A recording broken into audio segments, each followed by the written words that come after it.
মোহাম্মদপুরের বেড়িবাঁধ বাগানবাড়ি এলাকায় বুড়িগঙ্গার পাড়ে ঝটিকা অভিযানের নামে ঢাকা দক্ষিণ সিটি কর্পোরেশন সোমবার দুপুর 12:30 থেকে 1:30টা পর্যন্ত ওই অভিযানে অন্তত 20টি ইঞ্জিন চালিত রিকশা জব্দ করা হয়। এর মধ্যে 2টি ময়লার ট্রাকে তুলে নিয়ে যাওয়া হয় মাত্র 8টি। চালকদের দাবি, হঠাৎ অভিযানে ক্ষতিগ্রস্ত হন তারা, তাই নির্দেশনা অমান্যকারী ইঞ্জিন চালিত রিকশার মালিকদের বিরুদ্ধে ব্যবস্থা নেয়ার দাবি জানান তারা। মাথার সমস্যা, বুকের সমস্যা, এই দুটা সমস্যার লেগে আমি কিচ্ছু কাম পারি না।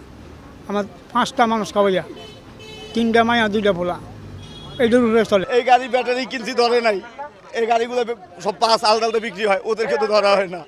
ধরা হয় গরিব অসহায় কিনা চালাইনের পরে। এই অটো গাড়ি হ্যাঁ 5 ব্যাটারি, আমার হলো 60 ব্যাটারি, হ্যাঁ মানতে যায় থেকে হ্যাঁ চলতে পারে, আমরা চলতে পারতাছি না। তবে সিটি কর্পোরেশন বলছে, ইঞ্জিন চালিত রিকশা তৈরি আর বিক্রির সঙ্গে জড়িতদের বিরুদ্ধেও চালানো হবে অভিযান। আমাদের এটা একটা চলমান প্রক্রিয়া। আমরা বলেছি, গতকালকে আমরা করেছি, আজকে করলাম, ভবিষ্যতে আরও হবে, সবাইকেই ধরা হবে। অনেকেই শারীরিক প্রতিবন্ধী, বাট আমাদের নির্দেশনা ছিল হচ্ছে অবৈধ রিকশার বিরুদ্ধে অভিযান করা। হ্যাঁ, সেটা আমরা করছি। তাদের ব্যাপারগুলি মানবিক, সেটা আমি কর্তৃপক্ষকে অবহিত করব।